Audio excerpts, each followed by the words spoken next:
Hi there. I'm Christine Dunbar from speechmodification.com, and this is my Smart American Accent training.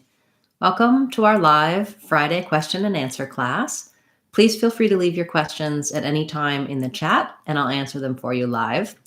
At the beginning, for a couple of minutes, we're going to talk a little bit about sounds and spelling, and I want to use a few example words. So you may have seen this in the thumbnail, that looking at the words taught, thought, tough, and though. And I just wanted to demonstrate part of why I really recommend focusing in and learning about the sounds in words rather than the spelling or in addition to the spelling, because spelling can be very misleading. You know, these words all have a lot of similarities in the spelling and yet different sounds. So let's break these down, get you started with that, and talk about some resources you can use to overcome these challenges. So first of all, taught and thought have the same vowel sound as each other. So we have the ah vowel in both.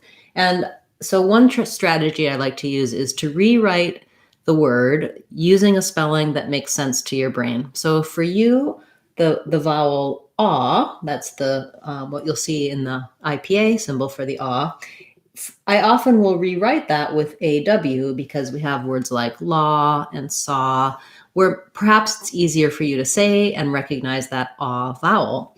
Of course, it's also spelled with AU and OU and just letter O, other spellings as well. So I do want to encourage you to learn whatever dictionary resource you like. You can learn what the symbol is in your dictionary for that particular sound, and it'll help you. But then you can also rewrite it or visualize it in this new way so that you can tell yourself as you're trying to interpret the spelling, okay, taught, thought, those both have ah, just like the word thaw, right? That's one thing. And then you can also note, in this case, the difference between these two words is just in the T versus TH sounds, the t, taught versus thought. So those are often confusing to people, how to pronounce those. And of course, you may have challenges with the TH. Maybe your TH sound gets a little stopped and sounds a little like the T in taught, in which case, working on other words that have that TH sound, thought, think, etc. Using my resources to help you with TH versus T, learn about those patterns is going to help you. Then we also have the letters OUGH. Just like in thought, we have those in tough and though. And so tough is a little bit of an exception. Well, no, not really. I can think of some other words like enough and rough that have the same spelling, where in these words, the OU says the vowel schwa, the stress schwa looks like this. And I rewrite that often as U or as UH, and the sound is that helps me visualize and recognize where that schwa, that sound is, like in tough. And then the letters GH in tough say the f sound, like letter F. So rewriting tough this way, and you may even see that spelled that way in advertising, on products, etc., because it more closely matches the spelling rules and helps you remember that tough has this sound and thought has this sound. And then in the word though, we have the letters OU saying the O vowel. And I just usually rewrite that with an O to visualize that, thinking about holding that O long enough. And then the GH is silent in the word though.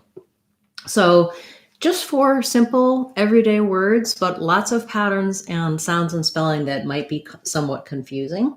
I wanted to use these as examples to represent why it's helpful to be listening for sounds, to be able to read the symbols in the dictionary, to know what the letters say, because in American English and all Englishes, the spelled letters are not always going to be consistent in what sounds you're supposed to make.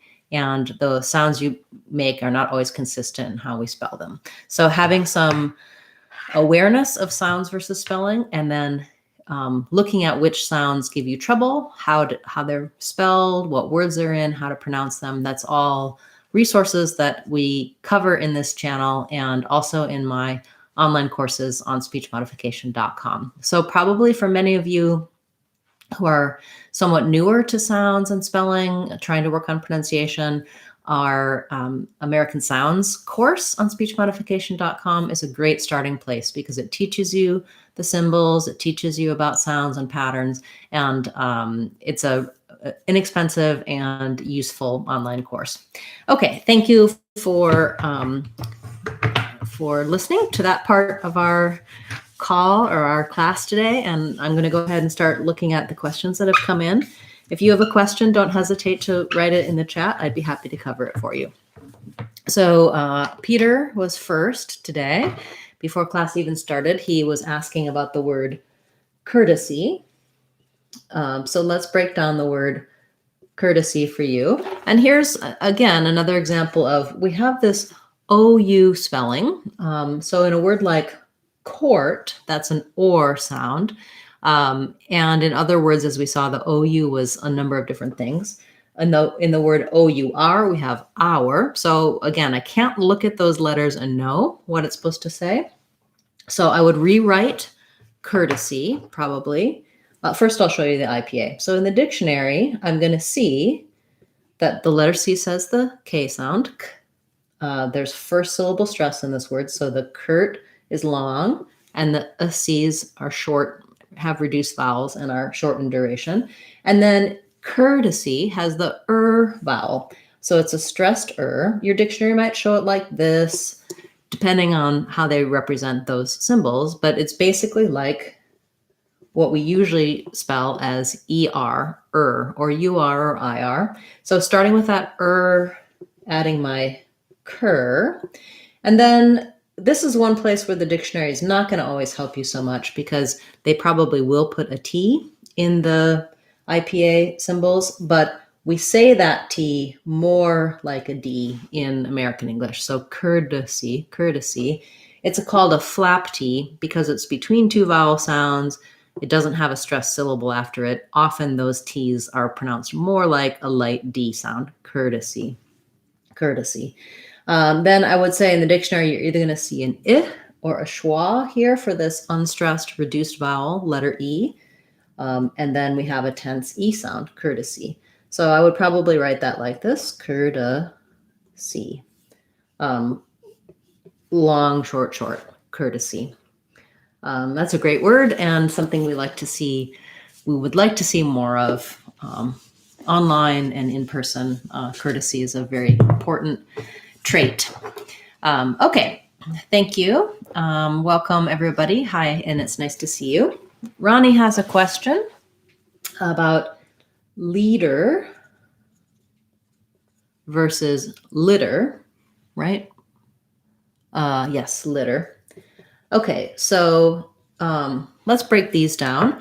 First of all, in the word leader, the spelling EA is the tense E sound. So we usually spell that with the letters E, EE, or EA. The IPA symbol is this little lowercase I, and it's a tense E sound. For most people, you're saying that sound correctly. It's the same E that's in your native language. Leader has first syllable stress, and then we have, here's the symbol for the unstressed Again, same tight back American sound that we had in courtesy, but this one doesn't have stress. So it's long, and this first syllable is long and the is short and unstressed. So again, I would maybe rewrite that like leader. Not too different.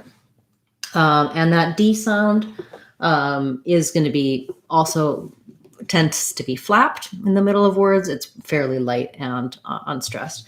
And then for litter, we have, instead of the E, we have the lax I sound.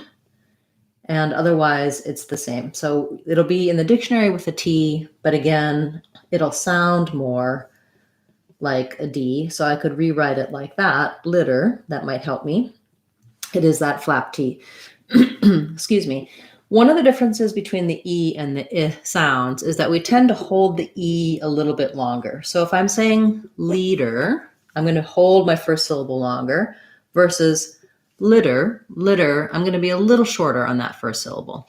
Be careful, though, that you're not still making the tense E sound. I often will hear people try to do words like this with just a short E sound. So they would say leader and then leader. And that's not it. You really need to relax the tongue and have that a true I sound, litter. You can get more help for the E and the I in our Sounds of English course. Give you a lot of examples where one word has one and one has the other, and how to really train your ear and your mouth to make this, to hear and to make this I sound more accurately. This is the one that tends to give people more trouble. That's a nice suggestion you had. Thank you. Hi, Dana. Nice to see you. Welcome, Michelle. I'm glad to see you here. First time live. Dana would like to know, okay, she has a number of words. She has lilac, risotto, spinal, and nunavut. I haven't heard of the last two. She's, for spinal, she's saying it's uncommon. She's heard everything from spinal, or spinal. Yeah, let's look that one up in the dictionary. And then maybe you can give me a little more help on nunavut too. Is that a brand name, or you're capitalizing it like a proper noun? But we'll start with the ones I'm confident on for you, Dana, and then I'll move to the others and we'll do some research for you. Okay, so for lilac, the flower or the scent, we have first syllable stress. This letter I is the I diphthong, so it looks like that in the dictionary, just holding a long I and relaxing as you go. And then lilac, the the letter A says the black cat vowel in lilac, so that'd be a K. So I would just rewrite it like lilac, just be careful, lilac. I think I do say it with an A. I just noticed now I said lilac with more of a schwa. So this might be a bit of a reduced sound. So maybe I will need to look that one up as well. The lilacs, the lilac tree. I think if I'm talking about the plant, a lilac, I'll probably be more likely to use more of a clear A. If I'm saying a lilac scent, maybe I might go to more of a reduced sound. Dana, you always give me the great thought-provoking questions. We'll look that one up in the dictionary when we're looking up your other words. And again, Dana is one of our channel members, so I will also spend a little time researching and get back to you on Sunday if there's more detail that I can get on that word lilac. Let's look at risotto. That would be how most native North American English speakers would say it. Of course, there may be somebody who has goes a little closer to the Italian pronunciation, but I'll just give you kind of the standard American. So risotto has second syllable stress. That RI is going to be an I, a lax I sound, ri. The S is going to say the Z sound. We'll have the diphthong O, and then a flap T and another O, risotto. So again, risotto might be a way to rewrite that, risotto. I think you can also hear risotto. You're going to hear a variety of different pronunciations for that. This is probably the most typical North American pronunciation of it, though.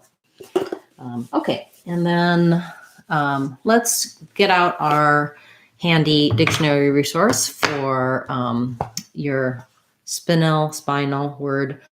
Unfortunately, I can't tell you what I say for that one because I don't know that word, but I'm excited to learn what it is. So I like the Oxford Learner's Dictionary. It'll show you British and American English. You can go to speechmodification.com and search on dictionary, and there'll be a lesson there for teaching you about dictionary options. So looking at spinal. Yeah, okay, I'm not seeing it. So let's just Google that. lately I've been finding that the Google pronunciation guide is pretty consistently good. Of course, I have other dictionaries that I like as well. Sorry, can't multitask. How to pronounce, let's look at spinal. Let's see if Google has one for us. Yeah, so what I like about the Google is that it rewrites it with spelling that's sort of logical spelling. You can listen to it. Let me see if my volume's on. So let's listen. So this is showing a schwa and an L, spinal. Spinal. Spinal. And then they also have this practice feature on some of the words when you search them, where I can say, okay, let me see if I can match that. And I would click practice and say spinal. And then it'll give me feedback on how I did. So it says, yeah, I matched what they were saying. Sometimes you can't tell what you're doing wrong. On a word like this, I know Dana's just looking for some advice on how I would have pronounced it. So it sounds like there's some variety of pronunciation there. And let's look at what it means. It's a gem. I wonder if that's something that's coming into, it's a less common, a less familiar word. And so people are just guessing and coming up with those different pronunciations. Okay. And then, your other one was Nunavut. So while we're here, we'll just use Google to check it. And then we could also check the dictionary. Let's see if it's in here. Nunavut. It looks like that came up as a search. So Nunavut. It's a Canadian territory. Okay, so that is a place name. According to Google, Nunavut with first syllable stress and the schwa and then the oo sound, Nunavut. That looks like a beautiful, beautiful place. Cold, maybe. Okay. Yes, one of Canada's territories. Dana's letting me know. Thank you, Dana. And then let's look at some other requests. We have figure it out versus figured it out. Sure. So figure it out. Figure it out. We're going to end up saying figure it. So that sounds like figure it. And then the it out is going to link and it's going to sound more like it out, figure it out. Versus figured it out, you're going to have figured it out. So then again, another D, figured it out. So the only real difference there is that when I do figure it, it's going to sound like a writ. When I do figured it, it's going to link together and sound more like a dit. So you want to make sure that in figured it, especially when you're linking, that there's a D there before your it sound. I do believe I may have made a video for you on this, or someone else requested the same thing. After class today, what I'm going to do is go through and put in timestamps for what we talked about so that you can find answers. And if I have additional videos and resources for your particular question, I'll put the link there as well. So return sometime later today or tomorrow to this video, look in the comments, and you can see if I have another video for figure it out versus figured it out, which I think I do. You'll see the link for that there, and you can get just a little more help and more details on your question. Okay, so Ronnie's asking about numbing, as in mind numbing. Okay, so numbing has a silent B. So we spell it with the letter B, but we don't make any sound for that B sound. First syllable stress, the U says schwa, sounds like a, numbing. So I would just think about it like numb, and then our usual ing sound, numbing. Numb and numbing. Great. And here is a request for second. So we were communicating on comments about this question earlier today. So the question was, when we have, for example, we have to repeat second because we're talking about the first second of a video, the second of a video. When I say that, it sounds a little strange because of the repeating. And so we might want to say something like second, with a little bit more of a pause in between. It is the same pronunciation for both of the word second. So that sounds like first syllable stress. The says, the letter E says the red tent vowel. Letter C says the K sound. Second. And then the letter O, we don't really do much there. Maybe a little bit of a schwa, or maybe almost no vowel going right from the K to the N, like second. And then when I'm saying second, I may or may not say that D sound. So if I'm saying second, that first D, I'm not really going to say it clearly. I'm not going to say second. I'm going to move to the D from my N, second, stop the air. So my N is going to be kind of short. And then I'll release right into the second S of the second. So if that makes sense, second. And even in that, on the second, I might not really release that D either. I mark it by stopping the air, but I just make a short N sound, second. So you got to hear me say second many times as I was explaining that, because I was talking about the two words. So hopefully that answers your question and helps you out with that kind of interesting phrase. Dana wants to know why I initially used the vowel for the vut in Nunavut. Vut. So I would say just because somewhere in my brain, the like I'm thinking about Connecticut. Although Connecticut, maybe I use more of a schwa, Nunavut. So she's asking why I used that. Because usually, I think probably it's like the word put, right? That's what my brain said. Okay, between two consonants, letter U in this case is going to be an sound. I could have easily also used a schwa, Nunavut. I think it's also, I made it pretty reduced, so I'm not sure. I can go back and listen after class and hear how I said it before I was trying to answer this question, but it may have come out as a reduced vowel. It may have been somewhere between the schwa and the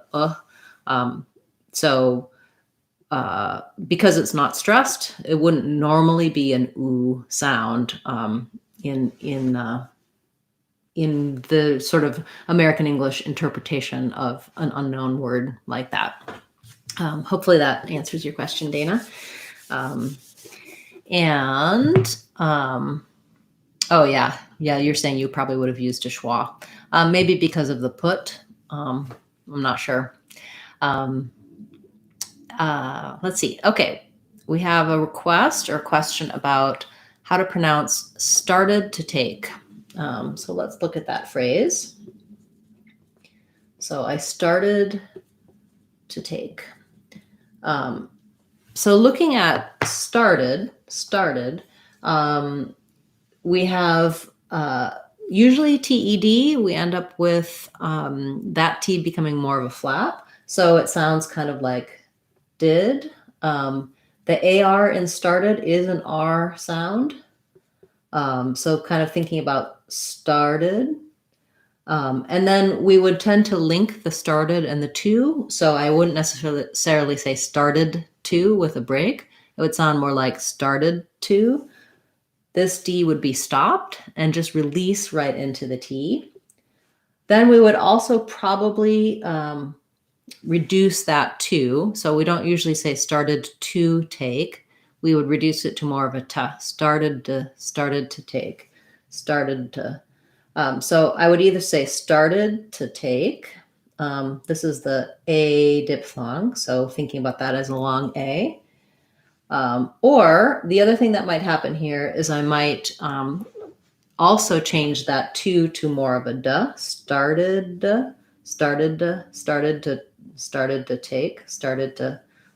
to go. I think I would be more likely to do that if I had a word like I started to go, I started to talk, started to.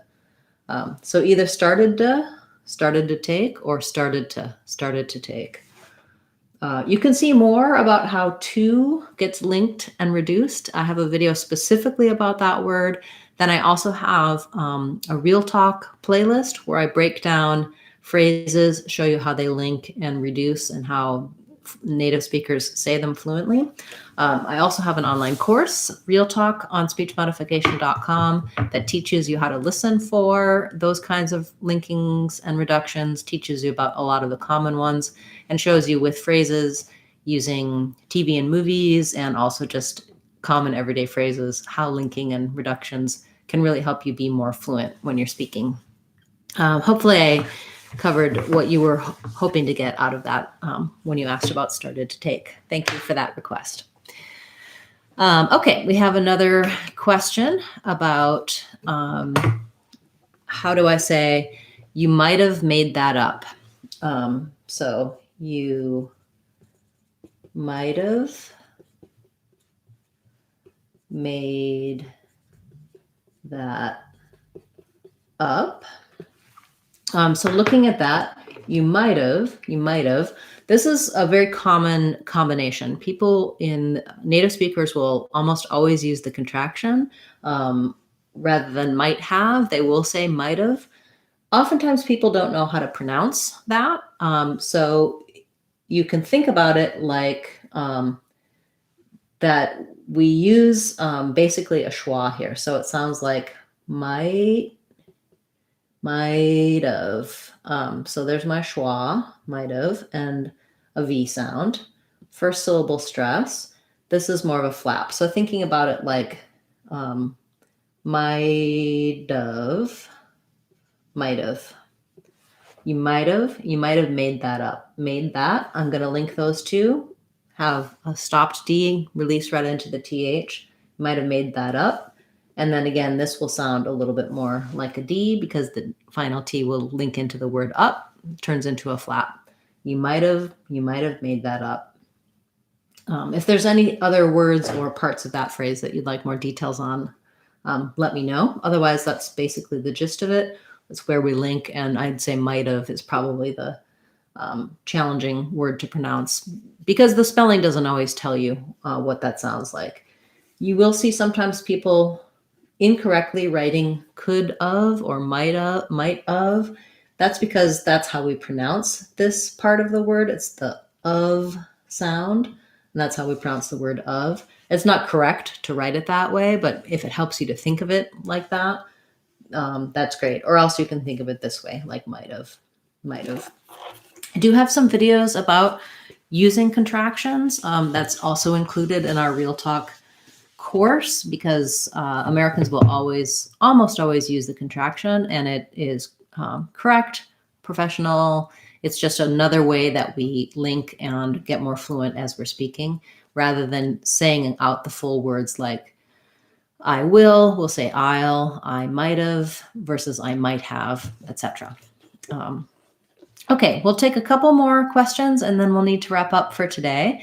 Thank you so much for all the questions and comments. It's really helpful, not only for you, but I'm sure for the other viewers as well to see the answers to these types of questions. Ronnie would like to know about the words laws and loss. That's a great suggestion, Ronnie. So here, just like we were talking about at the beginning, when we were talking about taught and thought, both of these have the ah vowel. So loss and laws both have some rounding in the ah. And the difference between these two words is that laws has a Z sound. So in the dictionary, you're going to see that like that for laws and like that for loss. So the main difference is that my voice is on when I'm saying laws or laws are. I'm going to hear that Z sound versus loss. The loss is. The secondary difference is that because this ends with a voice sound, I'm going to hold that vowel a little bit longer than I will in the word loss. And that's the main thing that you'll hear to hear the difference between the Z and the S. It's not so much that I'm saying laws with a strong Z. It's actually almost like a light S, laws, laws. But I'm holding my ah longer versus loss, loss. I have to make my vowel shorter and my S sound strong. So trying just it's in the laws versus it's a loss. That's the main difference there. I do have a video about the Z sound and the S sound at the ends of words, how they're typically spelled, how to be look them up in the dictionary, and how to pronounce them differently. So again, after class, in my comment with the timestamps, I'll put a link to that video if you'd like to learn a little bit more about that. I also talk about that in my Sounds of English course and my American Accent 6-week course that walks you through one of the patterns that people often do, which is to say an S sound at the ends of words instead of a Z sound. They're usually making their word too short, not holding that vowel long enough. Great. Okay. We have a question about, I heard the expression, I sought him, S-O-T. So the word sought is not a verb. That's like a noun, a descriptor. Maybe you heard sought. I sought him out, for example. I was looking for him. So to seek something out, seek turns into sought for past tense. Otherwise, I'm not sure what the SOT represents in your question. So you can follow up with an additional feedback for me. But if I seek someone out, I sought someone out means I looked for him, I searched for them, I intentionally was trying to find them. Yes. Okay. Wonderful. Thank you so much, everyone, for the great questions, requests, and comments, both in this class and for those of you who've been leaving comments about our Word of the Day series. So every day we have a class with a new word that someone has requested, breaking down the pronunciation. Each Friday we have this live question and answer class, and on Sundays we have another live class that's for our channel members. This coming Sunday, I'm going to open that up to all of the viewers. So you can come back on Sunday. It'll be at 9 a.m. Seattle time, 12 p.m. Eastern time. And you can, again, ask your questions. The channel members get to ask their questions at any point throughout the week. And I always cover them each week on Sunday, so they don't have to wait for their requests. They also don't have to attend live. They can just come back and watch the replay and their questions will get answered. So if that's something that's interesting to you, do attend this coming Sunday and consider joining the channel as a channel member. That's one of the perks you'll get. You can see the other perks. If you click the join button, it'll show you more about channel membership. So it's just a way to support the channel and allow me to bring more videos and more classes to more people. Thanks everyone for being here today, and I hope to see you again next week and also this Sunday in our members class. I'm Christine Dunbar from speechmodification.com. Remember, if you want to sound like a native speaker, you can do it. speechmodification.com. Bye everyone. Thanks so much for being here today. Hope to see you soon.